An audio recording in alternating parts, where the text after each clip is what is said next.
Salam sejahtera semua. Tanpa membuang masa, kita terus saja menyentuh subtajuk yang ketiga, amalan sambutan perayaan dahulu dan kini.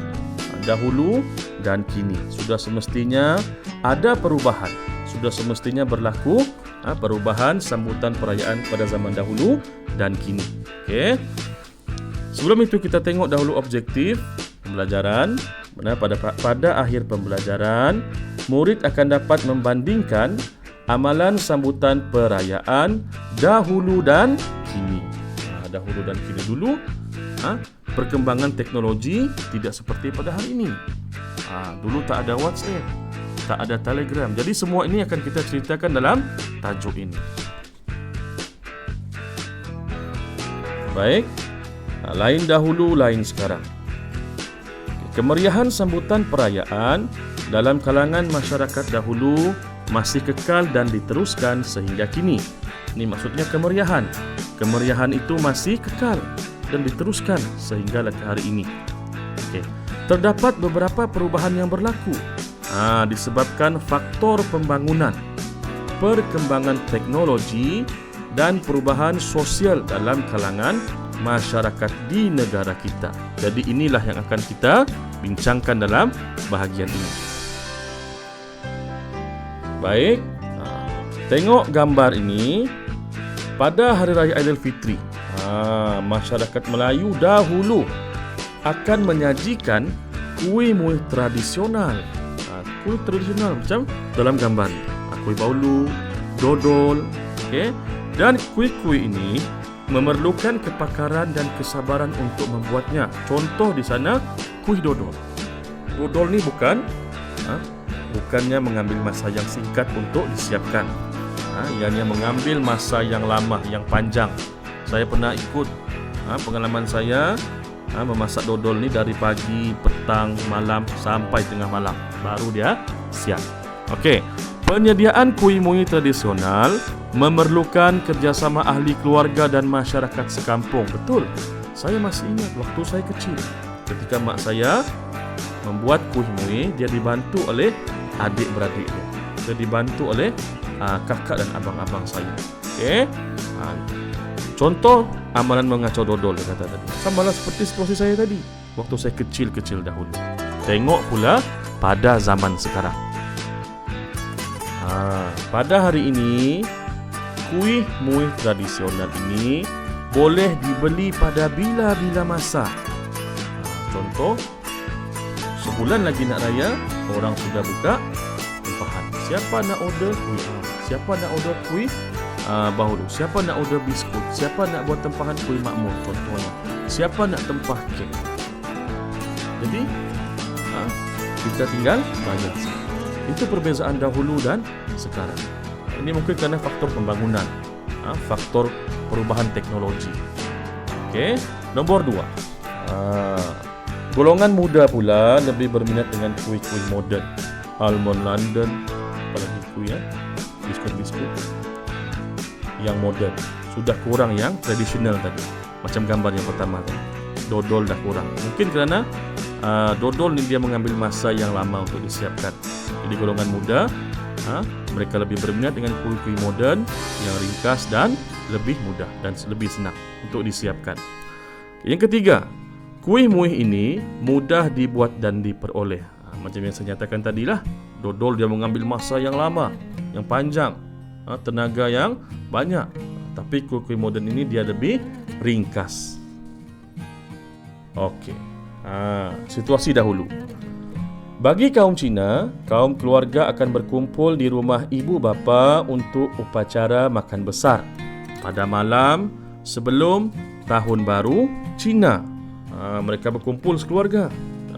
Amalan makan besar di rumah bersama-sama dengan ahli keluarga merupakan tradisi turun-temurun yang masih diamalkan sehingga kini. Pada hari ini, ada keluarga yang berkumpul untuk makan besar di restoran atau hotel. Inilah situasi pada hari ini. Dan pada waktu sekarang ini, mungkin keadaan dia sedikit berubah. Tengok dalam gambar itu. Baru-baru ini masyarakat Cina merayakan Tahun Baru Cina secara kecil-kecilan saja. Mereka membuat video call, menghubungi keluarga yang jauh. Contoh, anak dia berada di Sarawak, ayah dan ibu dia berada di Kuala Lumpur. Tak dapat pulang kerana PKP. Jadi mereka membuat video call ketika makan besar ini. Okey, itulah perubahan dia yang berlaku sekarang. Kita tengok pula masyarakat India. Aktiviti melukis kolam, suatu aktiviti penting yang diwarisi turun-temurun apabila menyambut Deepavali. Sangat cantik mereka melukis kolam ini. Digunakan beras kan? Beras yang berwarna-warni itu. Okey. Biasanya aktiviti ini akan dibuat oleh anak perempuan. Dahulu kolam dihasilkan daripada tepung yang berwarna putih saja. Oh, saya pun baru tahu hari ini. Dahulu. Okey. Tengok pula keadaannya sekarang. Okey. Kini penggunaan tepung putih ditukar kepada beras atau hampas kelapa berwarna-warni. Tengok dalam gambar tu, sangat cantik. Seni yang sangat halus saya tengok. Kolam yang dihasilkan juga mempunyai corak yang lebih kreatif dan menarik. Inilah perbezaan dia dahulu dan sekarang. Okey, mungkin awak tak pernah merasai situasi ini. Semua kaum di Malaysia akan menghantar ucapan kepada kaum keluarga dan sahabat. Betul, saya juga pernah mengalami situasi ini. Dahulu kita beli kad sambutan hari raya. Kita tulis dan kita hantar kepada rakan kita. Tapi sekarang keadaannya berubah. Berubah macam mana? Kita tengok lepas ni. Yang kedua, ucapan dihantar sebagai tanda ingatan dan mewakili diri jika tidak bertemu. Yang ketiga, dahulu ucapan dihantar dengan menggunakan kad ucapan melalui pos. Sekarang pos ni ataupun perkhidmatan kurier ni dia menghantar barang. Barang-barang yang kita beli dari Shopee. Okey, ada juga dihantar surat, tapi surat yang berkaitan dengan urusan rasmi biasanya. Okey, kita tengok pula sekarang. Kalau dahulu kita menggunakan kad sebagai ucapan, sama ada sambutan hari raya, hari gawai, hari Christmas, hari Deepavali, Chinese New Year, kita menggunakan kad. Tetapi pada hari ini kad sudah ditukar, di mana kita menggunakan kita menghantar ucapan melalui media sosial dan elektronik. Contoh media sosial, Facebook. Hebat dia edit gambar dia. Selamat Hari Raya Aidiladha, baru-baru ni saya tengok. Sebelum ni siapa tengok? Selamat Tahun Baru Cina. Merry Christmas, dia letak gambar family dia. Dia buat ucapan. Dia tag rakan-rakan dia menggunakan Facebook. Ada yang menggunakan Twitter, menggunakan Instagram, menggunakan status WhatsApp, ataupun menggunakan medium elektronik yang lain. Dihantar message kah? Itu zaman dulu. Sekarang dia lebih kepada media sosial. Bila lagi kita ada WhatsApp, kita ada Bip, kita ada Telegram. Ini lebih memudahkan ucapan itu untuk disampaikan. Jadi awak sudah faham sekarang. Lain dahulu, lain sekarang. Perbezaannya, tetapi kemeriahan dia tetap sama. Okey. Baik, kita tengok pula subtajuk yang seterusnya. Keunikan sambutan perayaan dalam kalangan masyarakat Malaysia.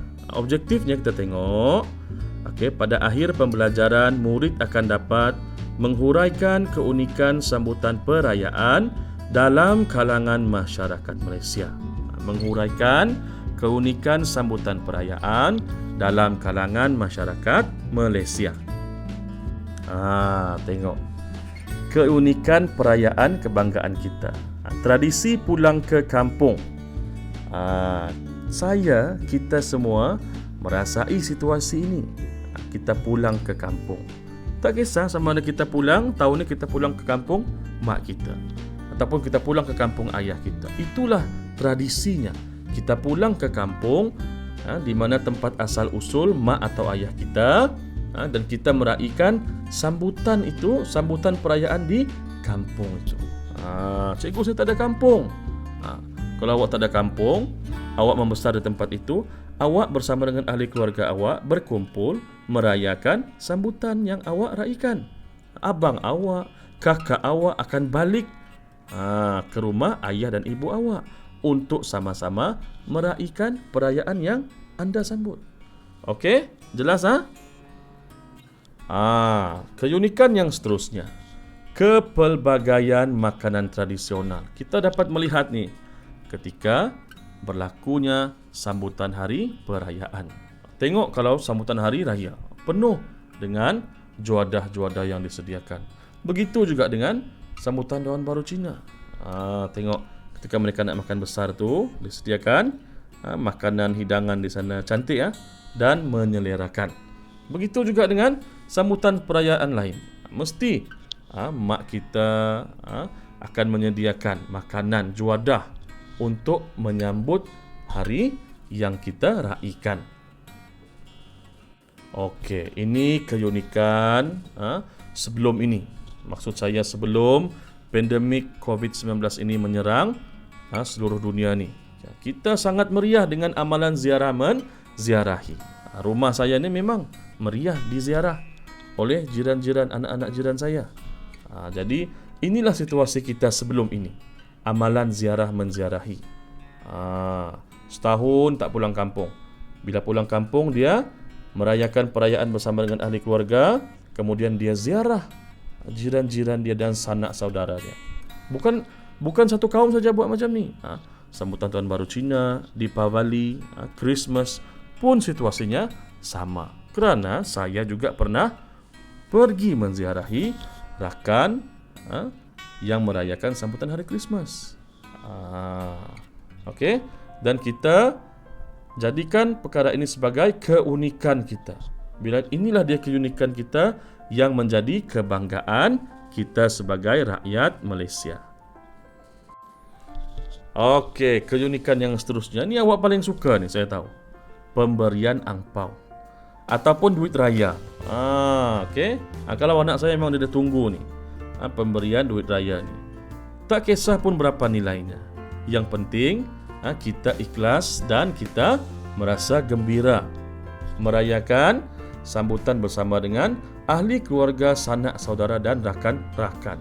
Beginilah situasinya seperti yang ditunjukkan dalam gambar ini. Okey.